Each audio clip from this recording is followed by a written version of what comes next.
दोस्तों, आज हम अशोक के बारे में पढ़ेंगे, उनके शिलालेख में वर्णित विषय के बारे में। मैंने पिछले वीडियो में चंद्रगुप्त मौर्य, बिंदुसार और अशोक के बारे में बताया था। आप मेरे पिछले वीडियो को यूट्यूब पर प्लेलिस्ट में जाकर देख सकते हैं। आज हम अशोक के प्रमुख शिलालेख और उसके वर्णित विषय के बारे में पढ़ेंगे। अशोक ने अपने पहले शिलालेख में पशु बलि की निंदा पर जोर दिया था। चूँकि उस समय पशु का उपयोग कृषि के क्षेत्र में किया जाता था, लेकिन इस समय आते आते कर्मकांड का प्रचलन हो गया था और यज्ञ में पशुओं का बलि दिया जाता था। इसको देखते हुए, पशु के महत्व को समझते हुए अशोक ने पशु बलि की निंदा की और पशु बलि को प्रतिबंधित किया। उसने दूसरे शिलालेख में मनुष्य एवं पशु दोनों की चिकित्सा व्यवस्था की बात की। क्योंकि अशोक कलिंग युद्ध के बाद धम्म विजय को अपना चुका था, इसलिए अब पशुओं और मनुष्यों के कल्याण की बात किया गया। और इसमें यदि कोई बीमार पशु है या कोई व्यक्ति बीमार है तो उसकी चिकित्सा के लिए निर्देश दिए गए थे। तीसरे शिलालेख में अपने राजकीय अधिकारियों को यह आदेश दिया कि हर 5वें वर्ष के उपरांत दौरे पर जाए। इस शिलालेख में कुछ धार्मिक नियमों का भी उल्लेख किया गया था। हमेशा प्रश्न पूछता है कि अशोक ने अपने किस शिलालेख में राजकीय अधिकारियों को निर्देश दिया था, तो तीसरे शिलालेख में उसने अपने राजकीय अधिकारियों को निर्देश दिया था। चौथे शिलालेख में अशोक ने भेरी घोष की जगह धम्म घोष पर जोर दिया। अब धम्म घोष पर क्यों जोर दिया, इसका कारण था चूँकि अशोक के समय में अफ़गानिस्तान, पाकिस्तान, भारत सभी उसके क्षेत्र के अंतर्गत आता था। केवल जम्मू कश्मीर का ये वाला भाग अशोक के क्षेत्र के अंतर्गत नहीं आता था। इधर का जो पूर्वी क्षेत्र था, नागालैंड, मणिपुर, त्रिपुरा, मिजोरम, ये क्षेत्र जो है अशोक के राज के अंतर्गत नहीं आता था। और नीचे में चोल, पांड्य और केरल पुत्र का क्षेत्र नहीं आता था। अब इतने बड़े क्षेत्र में विभिन्न धर्म और संप्रदाय के लोग रहते थे। बौद्ध धर्म, जैन धर्म, ब्राह्मण धर्म, इस तरह के लोग रहते थे। और सभी धर्मों के बीच जो है आपसी तनाव न हो, टकराव न हो, इसको देखते हुए राज्य को सुदृढ़ बनाए रखने के लिए जनता के बीच जो है सामंजस्य बैठाते हुए अशोक ने भेरी घोष की जगह धम्म घोष की बात की। क्योंकि अशोक ने कलिंग को जीत लिया जो यहाँ पर था। इसका महत्व था चूँकि यहाँ से सबसे ज़्यादा हाथी प्राप्त होता था और व्यापार भी इस क्षेत्र से किया जाता था समुद्र के रास्ते। तो ये क्षेत्र का महत्व था। जो उड़ीसा में भी कलिंग पड़ता है, तो उस क्षेत्र को अशोक ने जीत लिया। अब इस क्षेत्र को मिलाने के बाद इतने बड़े क्षेत्र को सुदृढ़ बनाए रखने के लिए धम्म घोष की अशोक ने इसीलिए घोषणा की ताकि विभिन्न धर्मों के लोग के बीच टकराव न हो, शांति बना रहे।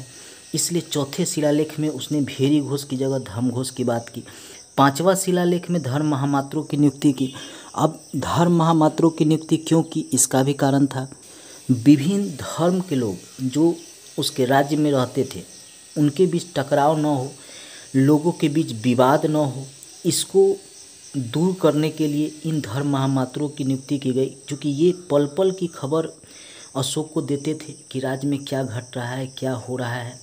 इसलिए इसने बहुत चालाकी से धर्म महामात्रों की नियुक्ति की। ये विशेष रूप से जो खुफिया विभाग आज के समय में हमारे देश में हैं, आईबी हैं, रॉ हैं, सीबीआई हैं, उसी तरह का उस समय ये धर्म महामात्र माने गए हैं। छठा शिलालेख में आत्मनियंत्रण की बात की।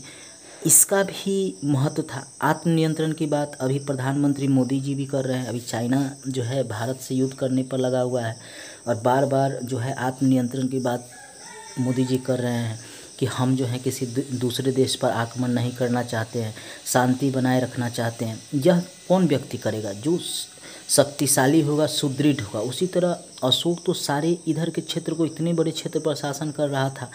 अब इतने बड़े क्षेत्र पर शासन करने के दौरान यहाँ के लोग में सम्राट के प्रति विद्वेष की भावना न फैले, सम्राट के प्रति असंतोष न फैले, लोगों के बीच विभिन्न धर्मों के बीच टकराव न हो, इसीलिए उसने अपने छठे शिलालेख में आत्मनियंत्रण की बात की, ताकि जो है आत्मनियंत्रण अगर व्यक्ति करेगा तो व्यक्ति के बीच सबसे बड़ी बात होगा कि एक दूसरे में टकराव उत्पन्न नहीं होगा। अशोक ने अपने 7वें एवं 8वें शिलालेख में तीर्थ यात्रियों का उल्लेख किया है। अब जो लोग बौद्ध धर्म से जुड़े थे, जो लोग जैन धर्म से जुड़े थे, जो लोग ब्राह्मण धर्म से जुड़े थे, अब वो तीर्थ यात्रा पे जाएंगे तो उनके कल्याण के लिए भी कार्य किए गए। इसके लिए उल्लेख किया गया 7वां और 8वां शिलालेख में। 9वां शिलालेख सच्ची भेंट सच्चे शिष्टाचार का उल्लेख। अब यहाँ कहा गया कि अगर राजा को कोई चीज़ दिया जाता है तो मन से, सच्चे मन से दिया जा रहा है, या राजा के द्वारा अगर किसी व्यक्ति को सहयोग किया जा रहा है या राज्य के द्वारा तो सच्चे मन से किया जाए, सच्चे शिष्टाचार का रूप में किया जाए। इसीलिए इसमें 9वें शिलालेख में इसका उल्लेख किया गया है।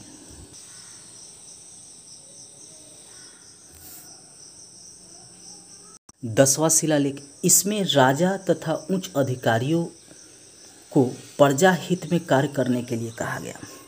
अब इसे वर्तमान परिप्रेक्ष्य में भी समझिए। जैसे अभी का शासन जो है, प्रधानमंत्री मोदी हैं, वो हमेशा अधिकारियों और अपने कर्मचारियों को यह कहते हैं कि लोगों को कोई कष्ट ना हो, विभिन्न प्रकार की योजना चलाते हैं ताकि लोग जो है भारत में रहने वाले जो गरीब तबके हैं, मध्यम वर्ग हो, उनको फ़ायदा हो।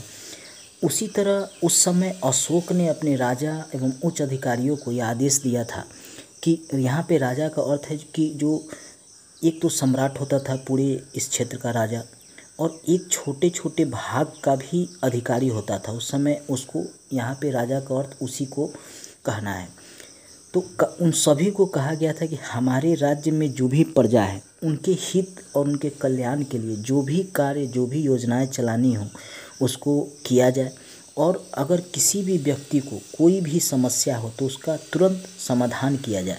क्योंकि आप जानते ही हैं कि अशोक ने अपने 99 भाइयों को हत्या करके शासन इस साम्राज्य को पाया था बिंदुसार से। क्योंकि बिंदुसार का सबसे बड़ा बेटा सुसीम था और वही इस गद्दी का अधिकारी था, लेकिन अशोक ने उन सभी भाइयों की हत्या कर इसको प्राप्त किया था। अतः उसके राज्य में विद्रोह न हो जाए, इसके लिए वह यहाँ सभी जगह गुप्तचर रखा और एक एक पल पल की खबर रखता था। लोगों में विद्रोह न हो इसलिए धर्म की बात करता था। अपने 11वें शिलालेख में धर्म की व्याख्या उसने किया है कि किस तरह उसने कहा कि राजा के लिए प्रजा जो है पुत्र के समान है, जो भी उसके राज्य में है वह सभी उसके पुत्र के समान है, और राजा सभी के कल्याण के बारे में सोचता है। यानी वह जितने भी धर्म है, चाहे वह बौद्धिस्ट धर्म को मानने वाले हों, जैन धर्म को मानने वाले हों, हिंदू धर्म को मानने वाले हों, सभी जो है राजा के पुत्र के समान है। इसलिए सभी के कल्याण की बात यहाँ की गई। चूँकि अशोक जो है शुरू में हिंदू धर्म से संबंधित था, लेकिन बाद में उसने बौद्ध धर्म को अपना लिया था। उसने अपना धर्म चेंज किया था, फिर भी उसको हिंदू धर्म में आस्था थी, इसीलिए उसने स्वर्ग नरक की भी बात अपने शिलालेखों में किया है। 12वें शिलालेख में स्त्री महामात्रों की भी नियुक्ति की गई। अब स्त्री महामात्र की नियुक्ति करने का मुख्य उद्देश्य यह था कि पुरुष के लिए तो पुरुष महामात्र थे, लेकिन स्त्रियों की बातों को जानने के लिए कोई ना कोई माध्यम होना चाहिए। तो उसने स्त्री महामात्रों की नियुक्ति कर दी ताकि वह जो है अशोक को पल पल की उसके राज्य की सूचना देते रहे। 13वें शिलालेख में उसने कलिंग युद्ध की वर्णन किया। ये है कलिंग का क्षेत्र, मैंने पहले भी बताया है। इसके बारे में उसने वर्णन किया। इस क्षेत्र को सामरिक दृष्टि से उसने अपनाया था, जीता था। कारण था कि यहाँ पे लोहा मिलता था, यहाँ पे व्यापार का सबसे बड़ा यह क्षेत्र था, समुद्र के रास्ते, इस रास्ते व्यापार होता था। दूसरा था यहाँ हाथी की ज़रूरत था, हाथी प्रचुर मात्रा में थे। आज भी वर्तमान समय में उड़ीसा में हाथी आपको बहुत संख्या में मिलेंगे, और इस हाथी का उपयोग जो है युद्ध में किया जाता था। क्योंकि उस समय हवाई जहाज़, चाहे आज जो लड़ाकू विमान है वो तो होता नहीं था, घोड़े और हाथी का ही उपयोग किया जाता था युद्ध मैदान में। इसी सब को प्राप्त करने के लिए उसने कलिंग को जीता, और कहा जाता है कि यहाँ 1.5 लाख से ऊपर लोगों की हत्या की गई थी और यहाँ के राजा को बंदी बनाकर डाल दिया गया था कारागार में। बाद में जब इतने बड़े क्षेत्र का वह शासक बन गया, चोल पांडे केरल पुत्र से उस अशोक को कोई खतरा नहीं था। इधर जो था श्रीलंका था, उससे इसकी मित्रता थी अपने पुत्र और पुत्री को यहाँ पे बौद्ध धर्म के प्रचार के लिए भेजा। इधर तिब्बत का क्षेत्र है या ये जम्मू कश्मीर का क्षेत्र है, इधर भी इसने बौद्ध के प्रचार के लिए भेजा था। इधर से भी कोई अशोक को खतरा नहीं था। इसीलिए अपने इतने बड़े साम्राज्य को सुदृढ़ बनाए रखने के लिए उसने इन शिलालेखों पर अपनी बातों को लिखा।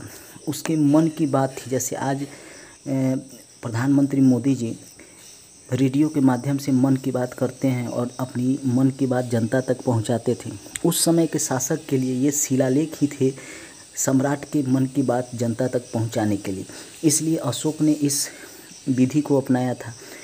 14वें शिलालेख में उसने धार्मिक जीवन बिताने की प्रेरणा दी। धार्मिक जीवन बिताने की प्रेरणा इसलिए दी ताकि सभी धर्मों के बीच जो है सहिष्णुता बने रहे। जो जिस धर्म को मानते हुए अपने धर्म के अनुसार जीवन व्यतीत करे, आपस में लोगों के बीच टकराव ना हो। इन 14 शिलालेखों में अशोक ने अपने मन की बात की थी। जिस तरह आज प्रधानमंत्री मोदी जी रेडियो के माध्यम से मन की बात करते हैं और अपनी जनता तक पहुंचाते हैं, उसी तरह उस समय अशोक ने अपने मन की बात के तहत लोगों तक अपने विचार को पहुंचाया कि सम्राट क्या चाहते हैं।